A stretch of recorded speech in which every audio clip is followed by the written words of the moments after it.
are too afraid to engage. They're also developing courses for law enforcement agencies. It can't just be on the front end, it has to be continuous, especially because the issues that we're looking at, they continue to evolve. Wood says these efforts are only one piece of a larger plan of action. I'm excited because that means that it's happening. In San Diego, I'm Amanda Brandeis reporting. Well, good vibes on a Friday on Wall Street. Bit of a comeback here after a tumultuous week. Still going to pose a loss for the week, but today finishing in the green, up 360 points. Now to an update for all those who love to visit Disney parks. The CDC's new updated mask policy now prompting Disney to start considering lifting its mask mandate as we head into the hot summer. In an earnings report released just yesterday, the head of Disney also suggested that the parks may drop their face mask requirements sometime this summer. The theme parks also plan to boost capacity. In January, the parks announced that they would be operating at 35% capacity. Now, there's no indication of what that will increase to, but this comes as Disney World is phasing out temperature checks for guests. That starts on Sunday. Today, Good Morning Tampa Bay was live to highlight the city of Largo as we showcase all that is good in the Tampa Bay area. Largo Central Park has one of the most awesome playgrounds in the Bay Area. It's 70 acres, full of some of the best resources for families. Picnic tables, plenty of room to spread out, and a fantastic playground for the kids. At a train ride they'll never forget, and there's even a 12-foot tall heart statue there. Now, this beautiful piece of art was unveiled during the pandemic to celebrate the 25 years of this park. It's designed for folks to come and take pictures in the heart of Pinellas County, so go check it out this weekend if you want. Thank you for watching us here on ABC Action News at 4. All the latest headlines and the breaking news coming your way next as ABC Action News at 5 starts right now. Live from Tampa Bay streaming news leader, this is ABC Action News, taking action for you. Right now at 5, America's unmasking, the game-changing guidance from the CDC and how it sets the stage for life for vaccinated Americans. Plus, summer camps making a comeback this year, why the experience might be more important now than ever before. And one beach town is proving to be risky for pedestrians. Tonight, we're going in-depth on the safety concerns surrounding Gulf Boulevard. But the big story on ABC Action News tonight is the ongoing search for a driver after a hit and run on that very same road last night. Good evening and welcome to ABC Action News at 5. I'm Jamison Euler. And I'm Wendy Ryan. Thank you for joining us, everyone. New tonight, police are still looking for the person who hit 5 people on Gulf Boulevard in St. Pete Beach. One of those victims was a 70-year-old man who has since passed away. He's been identified as Hiep Huynh. He and his family were crossing Gulf Boulevard around 8:45 last night when a red Nissan Juke drove out of a public beach parking lot and hit all 5 pedestrians. And the car just took off. Huynh was taken to the hospital where he was pronounced dead. Everyone else is expected to survive. This is the car similar to the one deputies are now looking for. It's described as a newer model red Nissan Juke with alloy rims. Anyone with any information about this vehicle is asked to call the Pinellas County Sheriff's Office right away. And we're going in depth tonight on just how dangerous it is for pedestrians in some parts of Pinellas County. According to Forward Pinellas, 44 people have died on county roadways so far this year, and just over 40% of them pedestrians. ABC Action News reporter Jasmine Stiles breaks down the numbers concerning Gulf Boulevard and talks to transportation leaders to get a better picture of why some efforts are still failing. Over the last 10 to 15 years, we've made a difference. With Whit Blanton at the helm, Ford Pinellas has made many safety improvements around the county, and specifically Gulf Boulevard. But after Thursday night's hit and run, he says this corridor may need some reevaluating. It makes me feel like we've got a problem here in Pinellas County that we need to work on. The Pinellas County Sheriff's Office provided ABC Action News with data of how many incidents they've responded to where cars have hit pedestrians at or near the St. Pete Beach access point. Since May 2019, they've handled 8 cases. Back in 2018, we reported the county was looking at ways to make this busy roadway safer for beachgoers.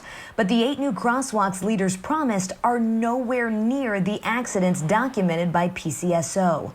Thursday's fatal accident happened at what's called a full signal crossing, which Blanton said is typically the safest. That's just a failure on the motorist's part to yield the right of way to the legal right of the pedestrian to be in the crosswalk. Blanton says in cases like these, increasing penalties for drivers would be ideal, but Florida legislators have stalled that effort.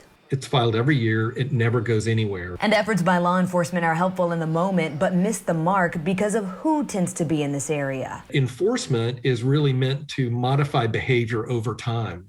But if they're here for a week and then you give them a ticket or whatever and they go back to Ohio, then you're not modifying their behavior on these roadways. Even with pending improvements and current safety measures, Pinellas County deputies say the best thing you can do is stay alert. Roadways are always a dangerous place, and whether you're on a bicycle, whether you're a pedestrian driving in a vehicle, we always want everybody to be alert, keep your head on a swivel. In Pinellas County, I'm Jasmine Stiles, ABC Action News. Meanwhile, Blanton says Thursday's accident happened on the part of Gulf Boulevard that's state-owned, but if city or county leaders have safety concerns, they can bring them to FDOT. He told us Forward Pinellas had a couple of meetings with St. Pete Beach leaders to brainstorm ideas to make Gulf Boulevard safer. And as always, if you have a story idea or a tip about any roads in our region, reach out to us. Call 866-428-6397. You can also email us at driving@WFTS.com. It's all part of our Driving Tampa Bay Forward initiative. Jameson? Turning now to the questions after the CDC's major guidance shift yesterday. The director of the CDC says fully vaccinated Americans can return to life without masks in most cases. Our Lauren St. Germain joins us now in the studio. And Lauren, there are a lot of questions about what the guidance actually means. What is the gray area here? Well, Jameson, employers and businesses can still enforce their own rules. So for now, some places are still requiring face coverings, like Target. Other places like CVS are reevaluating policies. At this point, more than 118 million Americans are fully vaccinated, and that's about a third of the U.S. population. The CDC guidance says fully vaccinated Americans can ditch the face coverings and stop social distancing in most cases. There are, though, exceptions. The CDC says everyone should still wear a mask in hospitals, also on buses, trains, and planes, and if required by a state, county, tribe, employer, or business. But health experts say this is very encouraging news. I see this as a brand new day. I'm excited to put away my mask, to go out and engage with friends and others like I used to. Experts say if you're not fully vaccinated, you should still wear that mask inside and in certain outdoor situations. Also, this is a huge step forward, but we have to remember things could always change if we start seeing cases go in the wrong direction. Jameson. Lauren, thank you. Now to Governor Ron DeSantis issuing an executive order that grants clemency to anyone who was arrested or charged for not following COVID-19 related orders here in Florida. The governor saying he will issue the pardons in light of the local government restrictions imposed on people and businesses over the course of the past year. The order takes effect immediately. This is good news for people like Mike Carnevale. He is a South Florida gym owner who was arrested 3 times last summer for refusing to enforce the Broward County mask mandate at his business. Appearing on Fox News last night, DeSantis told Carnevale and his wife they will be granted a reprieve to delay the case for 60 days and then ultimately they'll get clemency. No, there is a sense of relief, but there's also a sense of we have a lot of work to do here in Broward, and I hope the people out there watching really think about this when it comes time to get into the voting booth, because Governor Ron DeSantis had it right and the Broward County commissioners had it wrong. Well, the current mayor for Broward County says the county got it right because masks work, and he is not happy the governor stepped in. Earlier this month, Mr. DeSantis suspended all remaining COVID-19 restrictions, including mask mandates. Kids across Tampa Bay are looking forward to the latest sign that things are slowly rebounding and getting back to normal. That's right, and that means the return of summer camps. ABC Action News reporter Eric Waxler talks with the experts about why the experience this year might be more important than ever. Eva Albright's parents say they've done all they could during the pandemic to make sure she still had interaction with other kids. Whatever we could in school or summer, we got her in front of other children. And whatever we felt was the safest possible way to get her interacting just like kids should. The YMCA held summer camps in 2020, but with drastically fewer children. Now they say registration numbers are way up. Even more kids are signing up than pre-pandemic in 2019. parents are ready, kids are ready. They're ready for these exciting activities and to get outdoors a little bit more. USF educational psychology professor Darlene DeMarie says the opportunity for children to play and problem solve with others is needed now more than ever. In general, I think children need opportunities to connect with others. And I think the opportunity for expansive play and thinking. She says the stresses caused by the pandemic may be hard to gauge in some children, and it's good to include them on the decision-making process of which camps they might like. Letting the child have input, that's an important life skill as well. How do you choose? And then what was your choice like? Was it a good choice? Experts say COVID-19 has led to increased screen time and heightened anxiety and depression. Eva's dad says she's doing fine and ready for summer fun to begin, with restrictions starting to ease up. They're encouraged more to socialize, whereas last year it was sort of taboo to do that, and it was kind of, how close can the kids be? And the nature of being a child is they want that physical interaction. YMCA officials say they are planning on continuing COVID safety guidelines, but will adjust as the CDC recommendations continue to change. In Tampa, Eric Waxler, ABC Action News. Eric, thank you. Turning now to the weather as we take a live look outside. It's finally Friday, so everyone wants to know what the weekend forecast is looking like. Chief Meteorologist Dennis Phillips joining us now. Den, Mainsail Beach in like perfect, and I feel less humidity out there. It is beautiful. The question is, will it continue? I was wondering if, Wendy, if you were going to have a turtleneck on. I mean, this morning, I want to be honest. How many people walked out this morning and said, ooh, it's kind of chilly? I did. I mean, it felt really nice, really refreshing with a nice wind out of the northeast. Temperatures were cool. Tomorrow morning, they're going to be even cooler to start the day. But even with a cool start, we warm up well into the 80s. This is about where we should be, even a couple of degrees below where we should be in a few spots. But otherwise, the low humidity makes it feel just absolutely amazing. And this is kind of a bonus day for Central Florida this time of the year. Models still show a couple of showers that try to pop up over on the East Coast. The air is just too dry in our neck of the woods, although I won't say it's impossible for an isolated shower to pop up south of I-4 and east of I-75 tomorrow and again on Sunday, but there won't be many. The overwhelming majority of our area looks beautiful. This is what you're going to start the day. Most of us in the 60s on Saturday morning, but some upper 50s in Citrus and Sumter and Hernando counties. So just a really unexpected start to the middle of May, although by the end of the weekend into next week, things will be changing. Of course they will. It's Florida. We'll talk more about that coming up in a couple of minutes. All right, thanks, Dan. We'll check back with you. Now to an update about a shooting in Tampa that sent a 9-year-old child to the hospital. Police are now saying they have identified several persons of interest. That shooting happened at 30th Avenue and 54th Street North. A fight broke out in the Grant Park area and a shot was fired. A stray bullet hit the child, but thankfully that 9-year-old is now in stable condition. The shooting is still under investigation. With gasoline again flowing through the Colonial Pipeline, pumps are slowly coming back online and panic buying seems to be easy. But in areas where yellow out-of-service bags remain on pumps, patients still wearing thin after that cyber attack cut off the flow. Colonial Pipeline promises in the coming days it will get better. In the meantime, ABC News has confirmed a report from Bloomberg that a ransom in the low millions was paid to the hacking group called DarkSide, believed to be based in Russia. The FBI has long urged companies not to pay such ransoms. These are private sector entities, and they could be advised by the FBI not to do this because it encourages more hackers and it leads to more attacks on more people. But at the end of the day, they make their decisions based on the bottom line. At the White House, now the focus is on preventing future attacks. President Biden this week signed an executive order calling for the government and private businesses to come together to fight cyber attacks. But the immediate concern remains filling gas tanks. Another step towards normalcy, the changes Disney is now making this weekend, and the next steps for the other theme parks. Plus this. Well, how long can you stand on your tippy toes? Well, if you're a ballerina, the answer is pretty simple, a really long time. Coming up, we'll tell you why hundreds of ballerinas from across the country are coming to Tampa this week.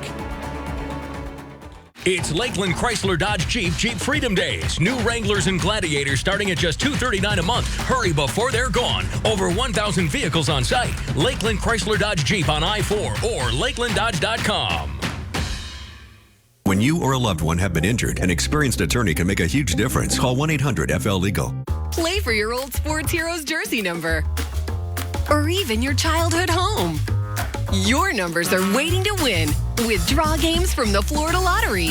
Try these exciting games today. The Florida Lottery. It's your ticket. Claim it! It's the Memorial Day sale on the new Sleep Number 360 Smart Bed. It's the most comfortable, dually adjustable, foot warming, temperature balancing, proven quality night's sleep we've ever made. And now save $1,000 on the new Sleep Number 360 Special Edition Smart Bed plus 0% interest for 36 months. Ends Monday. Empty seats can't cheer. They don't tailgate, and they don't know fight songs. Empty seats don't sing during seventh inning stretches. And they don't know stats or superstitions. There's a soundtrack for places like this, and it isn't made in a studio. It's made by you. So when it's your turn to get the vaccine, be a fan. Take the shot. Being a lacrosse mom is tough, but I wouldn't trade it for the world. But I am trading this. I went to driveway.com and traded up to these new wheels with room for a rowdy bunch of midfielders. Trade up or sell, fast and simply, with Driveway. Hun, the water's freezing. I'll call ABC right away. So it's done. Consider it done with ABC. Trust the experts at ABC for all your home's plumbing needs. ABC Plumbing, Air, and Heat. Consider it done. In 2018, Floridians voted overwhelmingly to control gaming that we'd make the call. With one exception, a new partnership with the Seminole Tribe.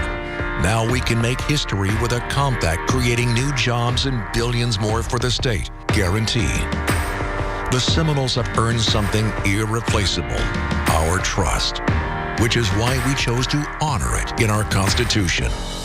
Sponsored by the Seminole Tribe of Florida. If you've been injured in an accident, call Espo. Get the attention you deserve. It's Lakeland Chrysler Dodge Jeep Freedom Days. New Renegades, Cherokees, or Compasses from $129 a month. 0% for 84 months and no payments for 90 days. Over 1,000 vehicles on site. Lakeland Chrysler Dodge Jeep on I-4 or at lakelanddodge.com. This weekend, Disney World is ending temperature checks for guests, and they started increasing capacity this week. This comes after new CDC guidelines on wearing a mask and social distancing as vaccination rates increase. The head of Disney also suggested yesterday the parks may drop their face mask requirements sometime this summer. Now to the quest for the cup. The city of Tampa today dropping a lightning banner on City Hall.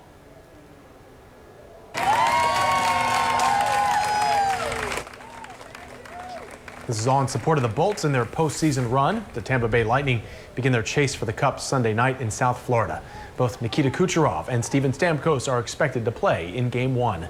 The Bolts won't be back at Amalie until Game 3 next Thursday. Up to 7,000 fans will be allowed at home playoff games. The largest ballet dance competition in the world is taking place in Tampa this week. After decades in New York, the Youth America Grand Prix was in jeopardy due to the pandemic. And that's when the Straz Center offered to open up their own curtains for these talented dancers. ABC Action News reporter Robert Boyd shows us what it's like preparing for the biggest performance of your life. Well, more than 800 ballerinas from across the country are competing at the Straz this week, and everyone I've spoken with is soaring with excitement for this opportunity. It is a dream come true. 14-year-old Yana Paniva has stretched countless times before taking the stage. But this stretch is different. It's the Youth America Grand Prix. More than $400,000 in scholarship money will be awarded to the best dancers. It would be such an honor to get a scholarship from any of the amazing schools at YAGP. What it does just to open a door for a student and let them walk through. And that's what we do. We open those doors. Representatives from schools and professional dance companies all over the world are watching online. Every school, every company is looking for something different. Some want taller, some want smaller, some want real powerhouses, some want real soft, and it also depends on what they need that year. Dancers range in age from 9 to 19. For Styles Dykes, this is his final year competing. He understands it could be his last real opportunity to turn ballet into a career. There are so many talented dancers here, and there are so many people here that want the same thing you want. So you have to work extra hard and put in the extra energy and time to show how bad that you really want it. But for most of these dancers, just being here is an accomplishment, considering how many rehearsals and performances were canceled over the past year. They've been dancing at home in their living rooms and their garages, and they've fought through it, and they've come out the other side, and it's just so inspiring to see. And as for the new host city, so far, Tampa's getting a lot of praise from all the out-of-town visitors. It is very nice, and there's always a breeze, and I've also gotten to go to the pool and the beach, so it's been a joy being in Tampa. In Tampa, Robert Boyd, ABC Action News.